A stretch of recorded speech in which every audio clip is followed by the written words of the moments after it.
Hello dear student, आज हम लोग स्टार्ट करेंगे डिवेंचर्स का बहुत ही most important topic, issued of debenture with redemption condition.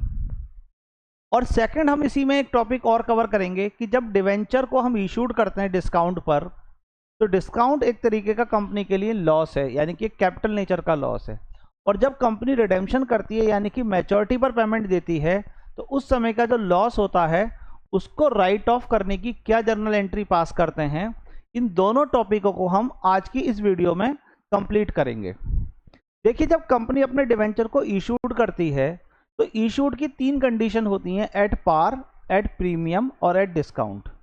इसी तरीके से जब मैच्योरिटी पर उनका पेमेंट देती है तो पेमेंट कितना पे कर रही है, क्या एट पार पर पेमेंट कर रही है। एट पार का मतलब हुआ जितनी उसकी हमने कीमत रखी है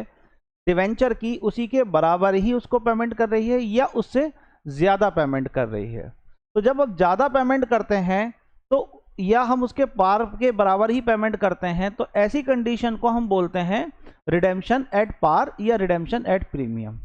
इन ऑल टोटल मिलाकर इसके अंदर आपके पास में 6 कंडीशन होती हैं। जैसे मान लीजिए आपने किसी डिवेंचर की जो फेस वैल्यू है वो आपके पास में है 100 रुपीज़, और आपने जो इशूड किया है, तो इशूड की कंडीशन आपके पास में कितनी हो सकती हैं। तो इशूड की कंडीशन आपके पास में एक तरीके से मैं यहाँ लिख रहा हूँ इशूड प्राइस,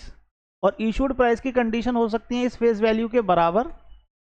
या फेस वैल्यू से ज़्यादा या आपके पास में फेस वैल्यू से कम।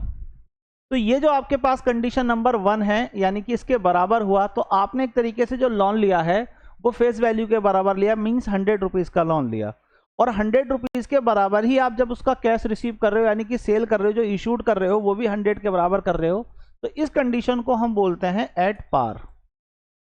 इसी तरीके से जब आप ज़्यादा ले रहे हो पैसा, तो इस कंडीशन को बोला जाता है आपके पास में एट प्रीमियम। और लास्ट कंडीशन, क्योंकि आपके पास में ये है, तो ये यहाँ पर हमारे पास में 10 रुपीज़ का क्या हुआ, लॉस हुआ, कम पैसा आप रिसीव कर रहे हो, तो इस कंडीशन को हम बोलते हैं एट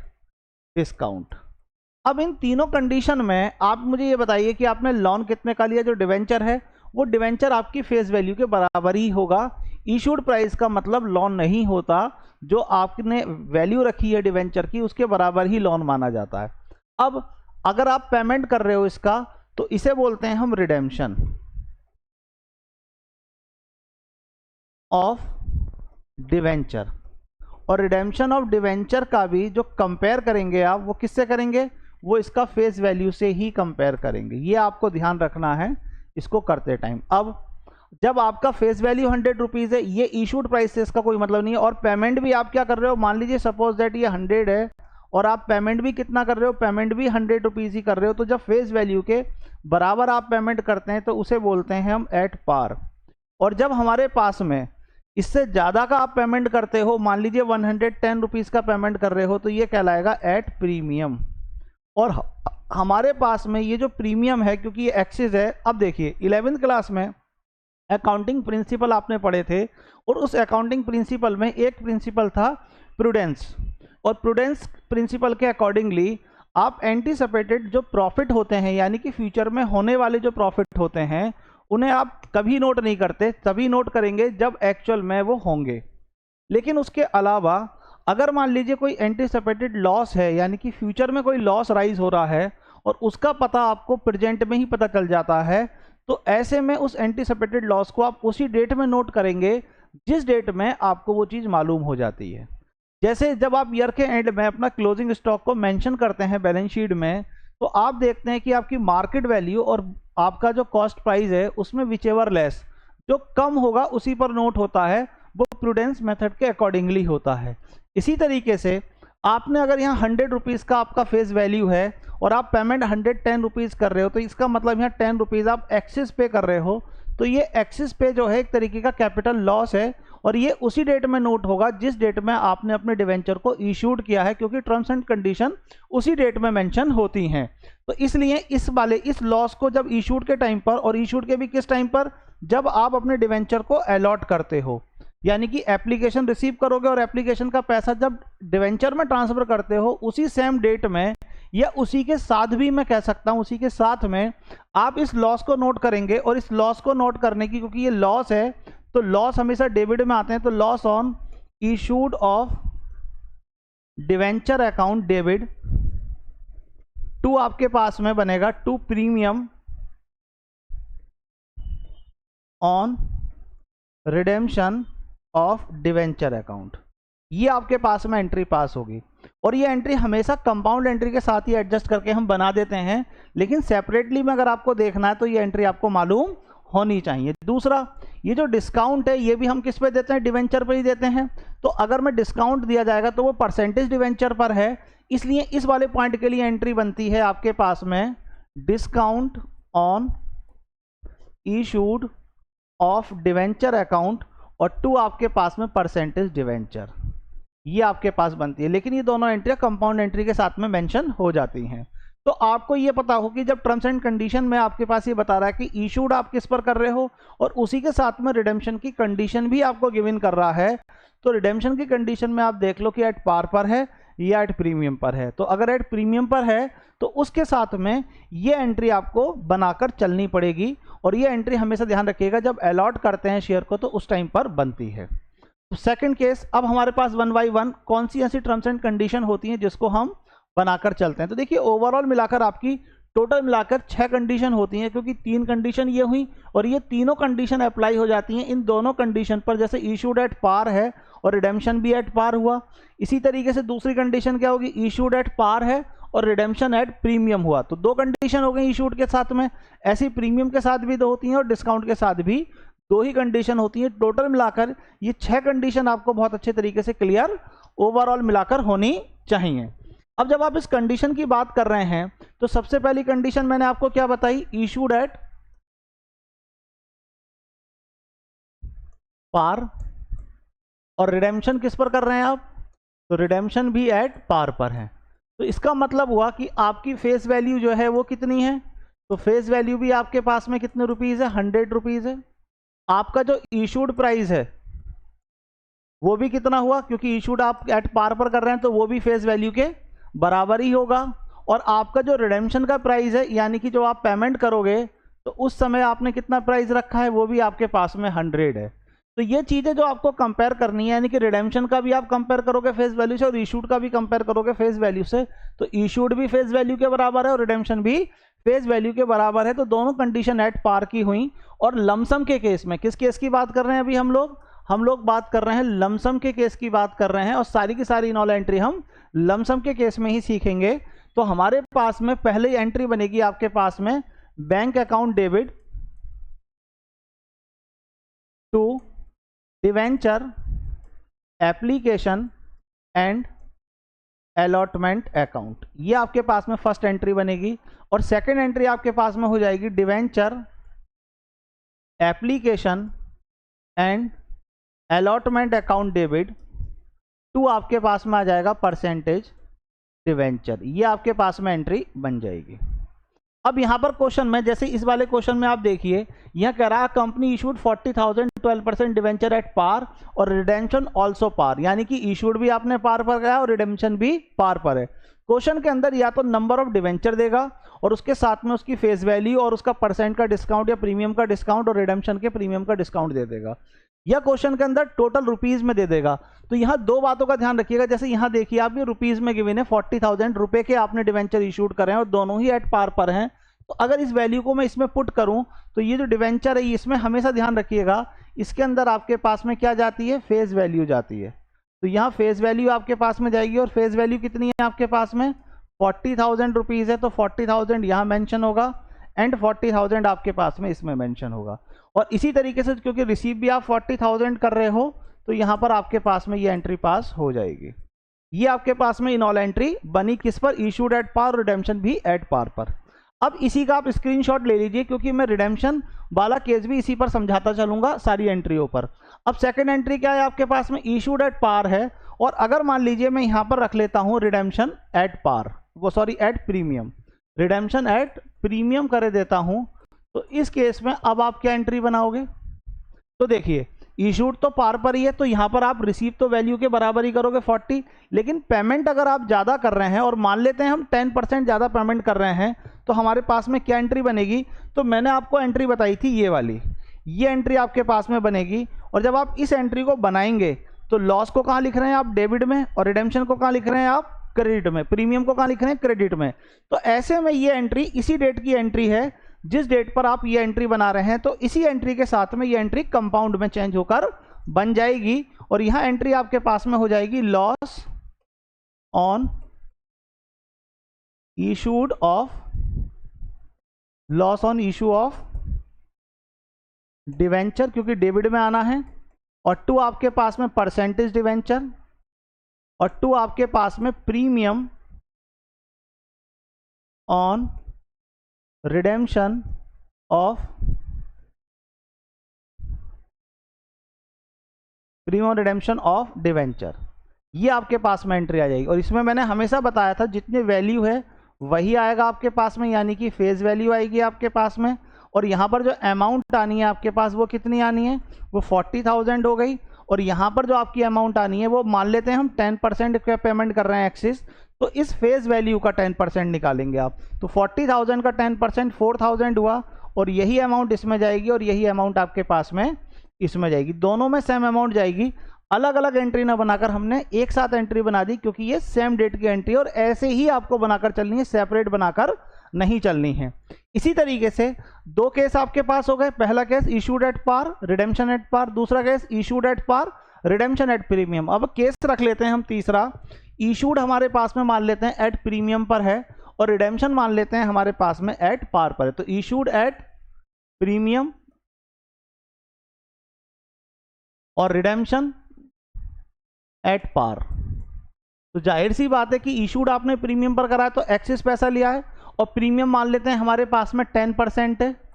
तो आपके पास में क्या होगा, देखिए पहली एंट्री में कोई चेंज नहीं आएगा, फर्स्ट एंट्री आपके पास में सेम बनेगी, और क्या एंट्री आप बनाएंगे, तो एंट्री आपके पास में बन जाएगी,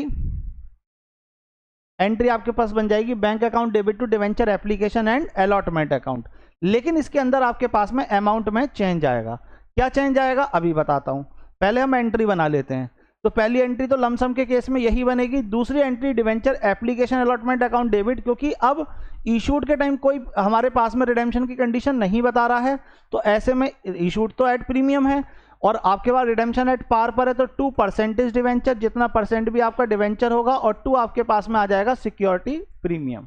यह अमाउंट फेस वैल्यू आएगी, यानी कि 40,000 ही आएगी। मान लेते हैं इसका 10% आपके पास में जो है वो प्रीमियम दे रहा है, तो इस फेस वैल्यू का ही 10% कितना हो गया आपके पास में 4,000, तो इन ऑल टोटल आपको कितना रिसीव हुआ 44,000, और यही आपके पास में रिसीव हो गया, तो 44,000 आपके पास में ये आ जाएगा। ये केस बना आपके पास issued at premium redemption at par, इसको भी नोट कर लीजिए, रजिस्टर और पेन लेकर बैठिए ताकि हाथों हाथ सारी कॉन्सेप्ट को आप नोट करते हुए चलें।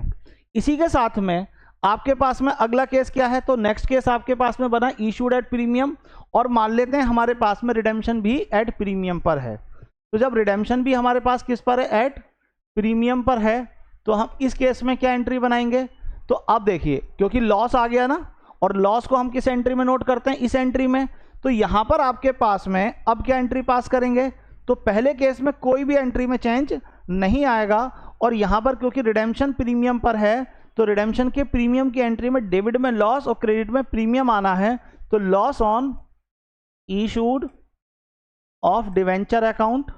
और 2 आपके पास में percentage debenture,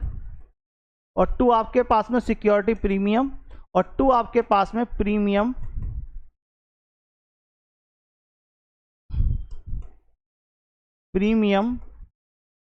on redemption of debenture. और अमाउंट कैसे डालेंगे, तो इसमें हमेशा मैंने बताया था फेस वैल्यू ही आनी है, यानी कि आपके पास में 40,000, इसका 10% का प्रीमियम पर इशूड करा है, तो 40,000 का 10% ये आ गया, और मान लेते हैं जो रिडेम्पशन है वो आपके पास में 5% प्रीमियम पर है, तो इसका मतलब हो गया कि जो 40,000 की वैल्यू है इसका 5% कितना हो गया आपके पास में 2,000 रुपीज़, और ये 2,000 ही इसमें आएगा, और सेम यही अमाउंट इसमें आएगी, क्योंकि दोनों एंट्रियां एक दूसरे से अटैच्ड हैं। ये मेरे ख्याल से आपको समझ में आ गया होगा, क्लियर हो गया। तो ये हुई हमारे पास में 4th कंडीशन। इसके बाद में आते हैं हम कौन सी वाली, 5 कंडीशन पर, 5th वाली पर, और 5th वाली कंडीशन में हम नोट करते हैं कि इशूड हमने करा है अब की बार एट पार पर, किस पर करा है, एट डिस्काउंट पर,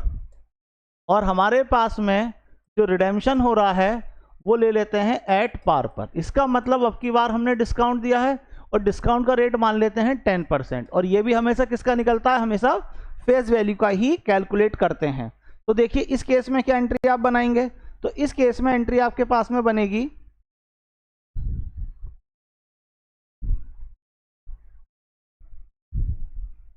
इस केस में आपके पास एंट्री बनेगी, क्योंकि अब की बार इशूड डिस्काउंट पर है, तो डिस्काउंट को हम कहाँ नोट करेंगे, discount on issued of debenture account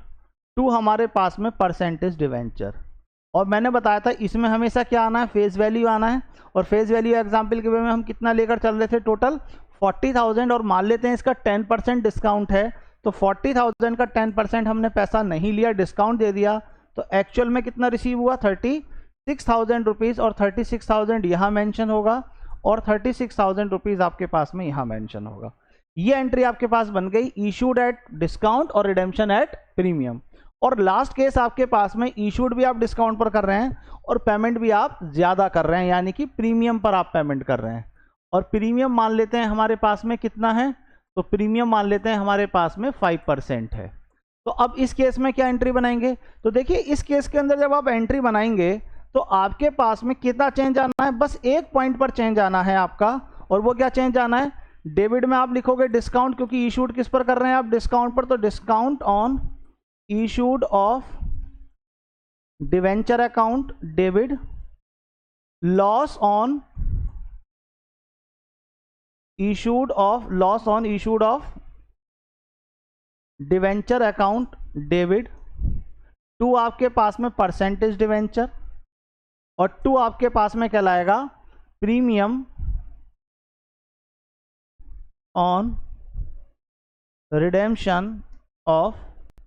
debenture account. ये आपके पास में एंट्री पोस्ट होगी। इसमें मैंने हमेशा आपको बताया कितना अमाउंट जाएगा, जितनी फेस वैल्यू है आपकी, यानी कि 40,000 रुपीज़, और आपके पास में 10% का डिस्काउंट है, तो इस डिस्काउंट में अमाउंट कितना जाएगा, 4,000 रुपीज़। अब 40,000 में से 4,000 लेस कर दिया, 36,000 हमने रिसीव कर लिया, इतना तो एक्चुअल में रिसीव हुआ। अब यहाँ पर जो प्रीमियम का अमाउंट दिखा रहा है वो कितना बता रहा है, वो 5% बता रहा है। तो ये जो 5% का अमाउंट आप कैलकुलेट करेंगे वो भी हमेशा फेस वैल्यू का, कोई भी हो, हमेशा ध्यान रखिएगा, प्रीमियम हो इशूड का, डिस्काउंट हो इशूड के टाइम पर, रिडेम्पशन हो प्रीमियम पर, सारा का सारा इन ऑल फेस वैल्यू पर ही कैलकुलेट होता है। ये आपको ध्यान में रखकर चलना, कभी भी नंबर ऑफ डिवेंचर्स पर कैलकुलेट मत कर लेना, फेस वैल्यू का जो प्राइस होगा उसका परसेंट कैलकुलेट करते हैं। तो 40,000 का 5% आपके पास में हो गया, आपके पास में कितना,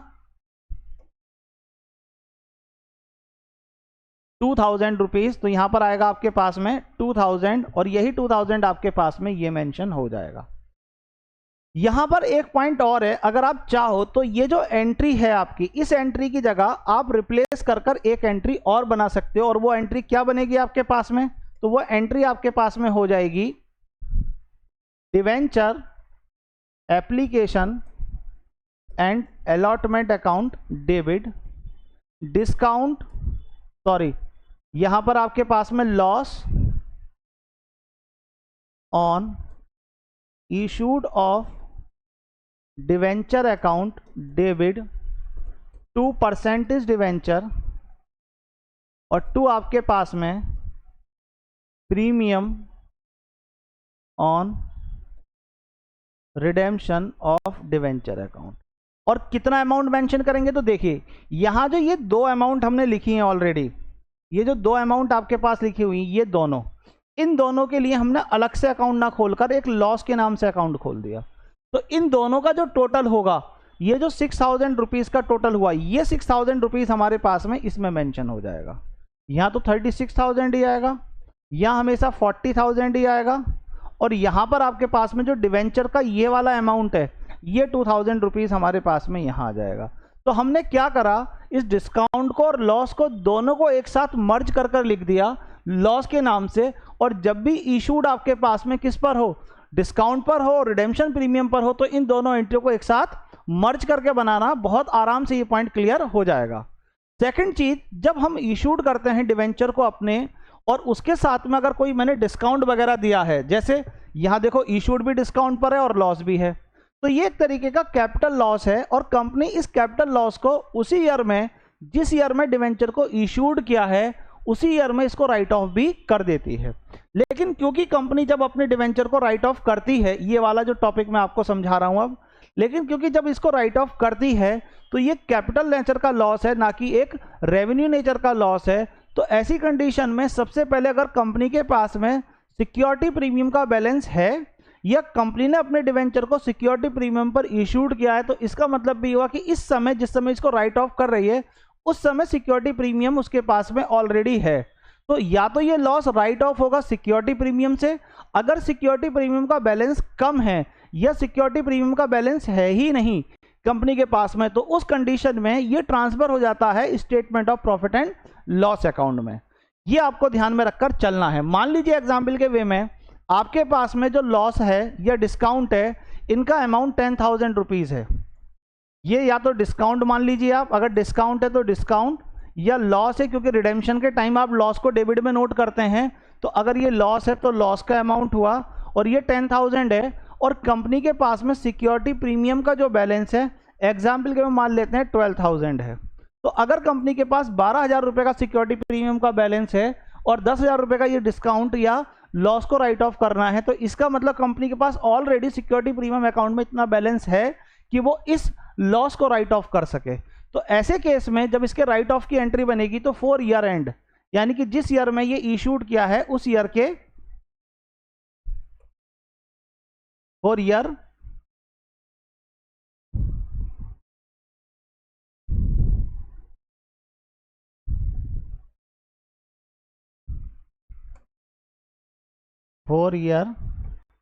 एंडेड। फॉर ईयर एंड का मतलब 31 मार्च, और ईयर जो भी होगा वो ईयर हम इसमें मेंशन कर देंगे। ईयर के एंड में ही बनाना है, और कौन से ईयर के एंड में? जिस ईयर में आपने इनको इशूड किया उस ईयर के एंड में। तो एंट्री, क्योंकि ये एक डेबिट बैलेंस है आपके पास में लॉस का और डिस्काउंट का, और ये आपके पास सिक्योरिटी प्रीमियम का बैलेंस एक क्रेडिट बैलेंस है, तो जब राइट ऑफ होगा तो ये सिक्योरिटी प्रीमियम डेबिट में आ जाएगा। तो security premium account debit to आपके पास में डिस्काउंट है तो डिस्काउंट के नाम से आएगा, लॉस है तो लॉस के नाम से आएगा, और अगर इशूड डिस्काउंट पर करा है और रिडेम्पशन प्रीमियम पर करा है तो लॉस के नाम से ही मैंने बताया था, नोट करा था। तो ऑन इशूड ऑफ डिवेंचर, और कितना अमाउंट है यहाँ पर? पूरा 10,000 का लॉस है, तो ये पूरा 10,000 आपका इसी से नोट डाउन हो गया। इन केस अगर मान लीजिए आपके पास में क्वेश्चन के अंदर अगर आपके पास में सिक्योरिटी प्रीमियम का बैलेंस 12,000 ना होकर अगर यहां पर आपके पास में होता कितना, एग्जाम्पल के में मान लेते हैं यहां पर होता आपके पास में 6,000 रुपीज़, तो इसका मतलब अब कम है आपके पास में सिक्योरिटी प्रीमियम का बैलेंस, और राइट ऑफ कितना करना है? 10,000। तो अब यहां पर जो 4,000 का बचा हुआ बैलेंस है इसका, वो statement of profit and loss account में ट्रांसफर हो जाएगा, और उस केस में हम एंट्री बना देंगे सिक्योरिटी प्रीमियम अकाउंट डेबिट, जितना सिक्योरिटी प्रीमियम से ले रहे हैं, और SOPL आप फुल फॉर्म लिखकर आना, statement of profit and loss account, और उसमें भी जो खर्चे होते हैं उनकी भी कैटेगरी होती है। तो ये खर्चों की कौन सी कैटेगरी में जाएगा? तो कोई भी फाइनेंस से रिलेटेड लॉस हो या खर्चा हो वो सब फाइनेंस कॉस्ट में जाता है, तो ये किस में जाएगा? Finance cost account debit to आपके पास में हो जाएगा loss on issued of debenture account, और अमाउंट कैसे आएगा? 10,000 रुपीज़ आपके पास में ये हो गया, 6,000 रुपीज़ आपके पास सिक्योरिटी प्रीमियम का ऑलरेडी गिवन है, और बचे हुए 4,000 रुपये आप इससे राइट ऑफ कर देंगे। इसी तरीके से अगर मान लीजिए आपके पास क्वेश्चंस के अंदर खाली सिक्योरिटी प्रीमियम का बैलेंस है ही नहीं, तो पूरा का पूरा राइट ऑफ किससे होगा? आपके पास SOPL अकाउंट से हो जाएगा। तो SOPL यानी कि finance cost account debit to आपके पास में हो जाएगा लॉस ये on issued of debenture account, और अगर डिस्काउंट है तो आप यहाँ पर डिस्काउंट का नाम लिख देंगे। ये आपके पास में इन ऑल तीनों कंडीशन मैंने समझा दी, नंबर 1, नंबर 2 एंड नंबर 3। और इसके अलावा अगर इसका लेजर मांग रहा हो आपसे कि इसकी आप ईयर के एंड का लेजर भी बना के दिखाइए डिस्काउंट का या लॉस का, तो हम लेजर पोस्टिंग किस तरीके से करेंगे इसको एक बार और हम लोग समझ लेते हैं। लास्ट पॉइंट है हमारा आज का, और ये हमारे पास में इसमें हम जब बनाएंगे तो इसमें हमारे पास में ये हो गया आपके पास में, या तो हम डिस्काउंट का लेजर बना रहे हैं या हम लॉस का लेजर बना रहे हैं ऑन इशूड ऑफ डिवेंचर, और इसके अंदर एक डेट का कॉलम और बना लीजिए आप। तो यहाँ पहले वाले में आपके पास में डेट आ गया, सेकंड वाले में पर्टिकुलर आ गया, ये इसका अमाउंट हो गया। फिर सेम इसी तरीके से क्रेडिट साइड में ये डेट आ गया, ये पर्टिकुलर हो गया, और ये आपके पास में अमाउंट का कॉलम आ गया। अब इशूड डेट पर ही तो आप वो इशू करते हो, तो यहां पर आएगी आपके पास में इशूड डेट, और इशूड डेट पर आप क्या बनाएंगे, तो अगर आपने डिस्काउंट किस पर देते हैं, हमेशा परसेंटेज डिवेंचर पर देते हैं, तो यहां पर आएगा 2% डिवेंचर अगर डिस्काउंट है तो, और अगर रिडेम्पशन के टाइम का प्रीमियम है तो उसमें क्रेडिट साइड में क्या लिखते हैं, लॉस प्रीमियम और रिडेम्पशन ऑफ डिवेंचर, तो यहां आ जाएगा आपके पास में 2 premium on redemption of debenture के नेम से, और जो भी अमाउंट होगा वो हम इसमें पोस्ट कर देंगे। और ईयर के एंड में हम क्या करते हैं, इसको ईयर के एंड में हम इसको राइट ऑफ कर देते हैं, तो इधर बनाएंगे सिक्योरिटी प्रीमियम, अगर सिक्योरिटी प्रीमियम से राइट ऑफ करा है तब, और अगर हमारे पास में इसको मैंने किससे करा है, statement of profit and loss account के फाइनेंस कॉस्ट से करा है, तो मेरे पास में उसका नाम आ जाएगा, और जो भी अमाउंट इनऑल होगा अकाउंट को हम यहाँ पर क्लोज कर देंगे, और ये आपके पास पॉइंट इनऑल आपका कंप्लीट हो गया। तो देखिए, जब भी आपको ये क्वेश्चन करना हो, इन दोनों पॉइंटों से रिलेटेड आप पॉइंटों को अच्छे से क्लियर करिए। मैंने इसके कॉन्सेप्ट को इस वीडियो में समझाया है, और इसी से अगली वीडियो में मैं इसके आपको प्रैक्टिकल क्वेश्चंस कराऊंगा, क्योंकि दोनों को अलग अलग रखना इसलिए ज़रूरी है कि अगर दोनों चीज़ें मैंने एक साथ ले ली तो आपको यहाँ पर दिक्कत इन्वॉल्व हो जाएगी। दूसरी एक चीज़, जब भी हमारे पास डिवेंचर इंस्टॉलमेंट में हो और उसकी टर्म्स एंड कंडीशन में भी आपके पास में डिवेंचर का रिडेम्पशन की कंडीशन भी गिवन हो, तो जो अलॉटमेंट की एंट्री होती है, देखिए पहली एंट्री आप क्या बनाते हो, फर्स्ट एंट्री आप बनाते हो बैंक अकाउंट डेबिट इंस्टॉलमेंट में, bank account debit to debenture application account, और दूसरी entry debenture application account debit to percentage debenture, और फिर जब थर्ड एंट्री आप बनाते हो डिवेंचर अलॉटमेंट, इस जगह पर आपके पास में ये एंट्री आनी है। अगर डिस्काउंट है तो डिस्काउंट भी आपके पास अलॉटमेंट पर discount on issued of debenture, और आपके पास में अगर लॉस है तो लॉस ऑन